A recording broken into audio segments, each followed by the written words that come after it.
urambye muri Yesaya 57 kuko umwami Imana azantabara. Numva wacitse intege wisegure.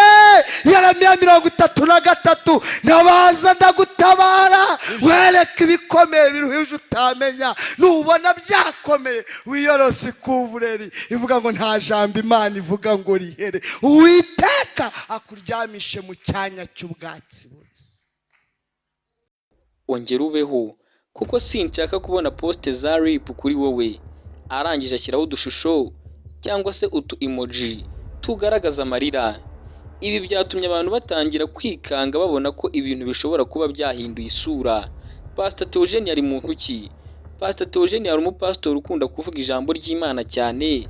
Yarazwi cyane nk'umuvugabutumwa wakunze kwigisha atanga ubuhamya ku buzima bwe bwite yabayemo, bigatuma abantu benshi bamukunda kandi bamukurikira.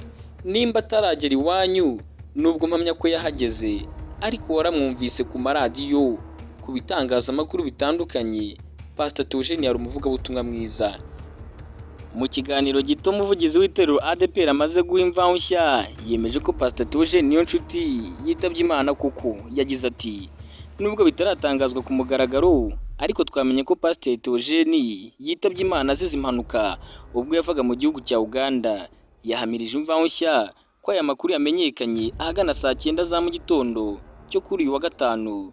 Pastor Theogene Niyonshuti yamenyekanye ku izina ry'Inzahuke nyuma yo kuba mu buzima bwo ku muhanda mu mujyi wa Butare n'uwa Kigali, nyuma yakira agakiza. Ubuzima bwa Pastor Theogene Niyonshuti ni buzima ki? Mu mwaka w'1995 Theogene Niyonshuti yari umwana wo ku muhanda. Icyizere cy'ubuzima cyari cyarayoyotse, yari yakiriye nk'uzaba mu muhanda kugeza Yesu agarutse kujyana itorero rye. Mu 2019 nyakwigendera avuze ko afite abana 3 yabyaranye n'uwanyana Asia, ndetse agirirwa icyizere n'itorero rya ADEPR rimuha inshingano za gipasteri.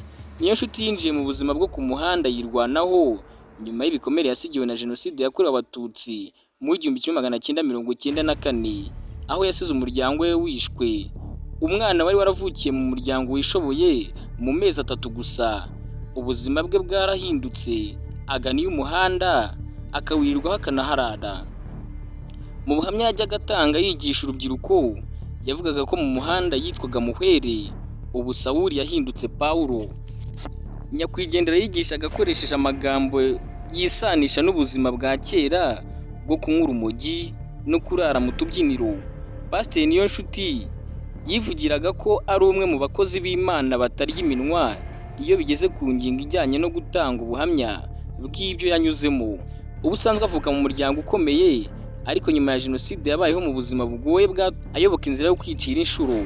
Muri ubwo buzima yari atunzwe no gukora mu kinamba, ndetse warangaraga muri hafi yasangaga mutwaye umuzigo we.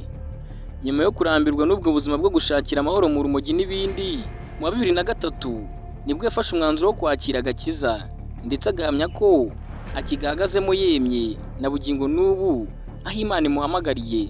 Pastor Theogene wajyaga asaba urubyiruko kureka ibiyobyabwenge, uyu munsi yitabye Imana.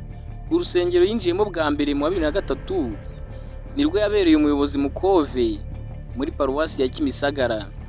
Mu buzima bwe yarenze imisozi azamuka indi.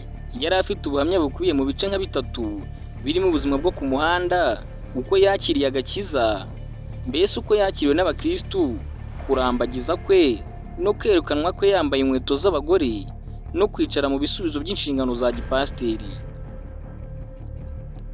Nyakwigendera yajyaga avuga ko nyuma yo kubura ababyeyi be, Imana yamushumbushyije ikamuha abana basa nabo, ku buryo yabivugaga yabaga afite ishema ko umuryango we utazimye kuko hari abandi bantu bamukomotseho. Yajyaga avuga ko yibuka uko iwabo bari bakize, bafite imodoka imujyana ku ishuri, ariko jenoside yakorewe Abatutsi mu 1994 igasigaho mu muryango we bose bishwe, ntawe bafitanye isano n'umwe usigaye. Ushobora kwibaza uti urugendo rwo kwakira agakiza ke rwari rumeze rute? Niyo nshuti yabaye ikimenya bose mu gihe cye, yari azwi cyane mu banyabirori, yarataramaga agakesha. Umunsi umwe ubwo hari mu ijoro nibwo umucyo wamuviriye mu buryo bw'iyerekwa, abona ubuzima yabagamo afata umwanzuro wo kubireka. Uburyo wari Sawuli ku muhanda yahindutse Pawulo mu rusengero ni inzira itangaje cyane. Yigeze kubwira ikinyamakuru bagiranye ikiganiro ko yari umugambi w'Imana, kuko yakijwe yaraye mu kabari ka Calvados i Nyabugogo. Pastor Theogene yagize ati, nari naraye mbyina nywa inzoga simenye ko arizo za nyuma nafataga. Nijoro aho nari ngangitse nagenderewe mu buryo bw'iyerekwa, mbona ubuzima bwanjye uko bukurikirana bwose, uko nabuze ababyeyi, uko natangiye gushaka amafaranga, uko nayapfushije ubusa, uko nagiye mu biyobyabwenge, inzoga nanyoye n'ibindi.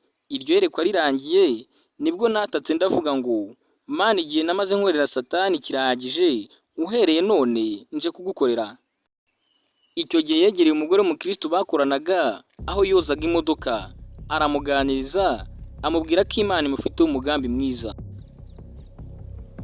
Ati, naratuye ndabohoka, andambikaho ibiganza, akinsengera nabonye umucyo mwinshi imbere yanjye, niyemeza ko ngiye guhaguruka nkagenda mvuga ko Yesu ari we wenyine utanga amahoro.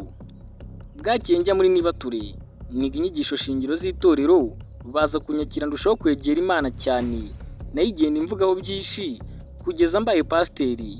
Agikizwe we n'ikigeragezo gikomeye cyo kutizerwa, kuko abamubonaga bakekaga ko yahinduye amayeri ashaka kubacyuza utwabo.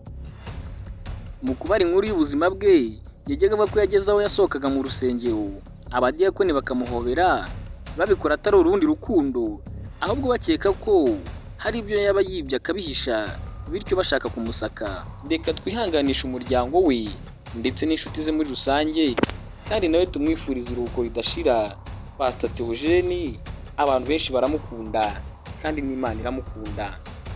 Ngushimiye amahitamo wagize yo gukurikira Ibaba Official.